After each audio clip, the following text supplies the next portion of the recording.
Now to our top story of the morning. Fighting rages on overseas after Israel formally declares war on Hamas. Over the weekend, Hamas launched a surprise assault on Israel, killing over 700 people.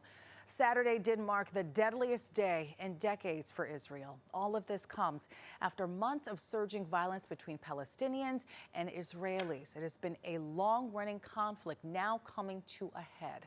One of our very own former Pix 11 reporter, Rebecca Solomon, is visiting her husband's family in Israel with their 7-month-old daughter. She tells us the country was completely caught off guard. Meanwhile, more protests are expected today in the heart of New York City. Demonstrators on both sides took to the streets over the weekend to express their support and anger as details of the battle unfold. The death toll has now passed 1,100 dead so far on both sides, with thousands wounded. We do know 4 Americans are among the dead. James Ford, live outside of the Israeli consulate in Midtown with more. James, good morning. And look, you see behind me that NYPD kiosk. There is a 24/7 presence of the NYPD here all the time. But now what we're also seeing, a lot more of those metal barricades in anticipation for more protests, more demonstrations, more vigils here after we saw some of the same on Sunday.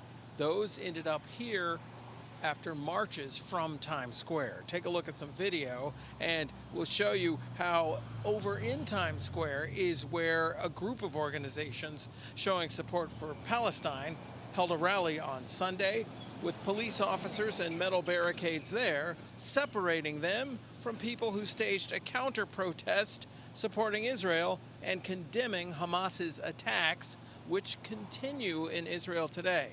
Also underway, the war against Hamas by Israel.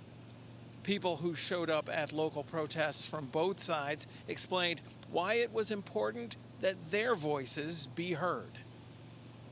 The problem is that the Palestinians end up being portrayed as entirely terrorists and malcontents and bad actors. But the reality is Palestinians have been under the boot for 76 years, and successive governments and successive treaties promised but never delivered. And for someone who is under the boot, there tends to be very few options left. I know of 3 families whose sons were kidnapped. One of them was murdered. Someone I know, my daughter's neighbor, her son was murdered, and he's 28 years old. He actually had a PhD from the University of Washington. He might have been a dual citizen. And my daughter is safe for now. My niece is safe for now, but it's all for now. We don't know.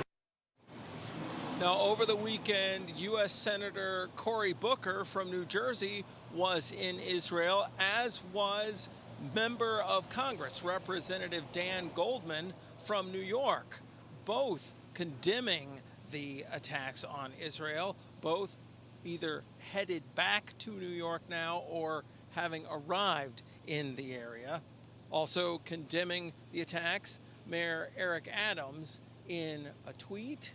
And we expect to hear more from him later today and expect more protests, including one at 1 o'clock in Kew Gardens Hills, Queens. We'll stay on this all day, certainly, and keep you informed right up to the minute, as always. Right now, reporting live from Midtown, outside the Israeli consulate, I'm James Ford, Pix 11 News.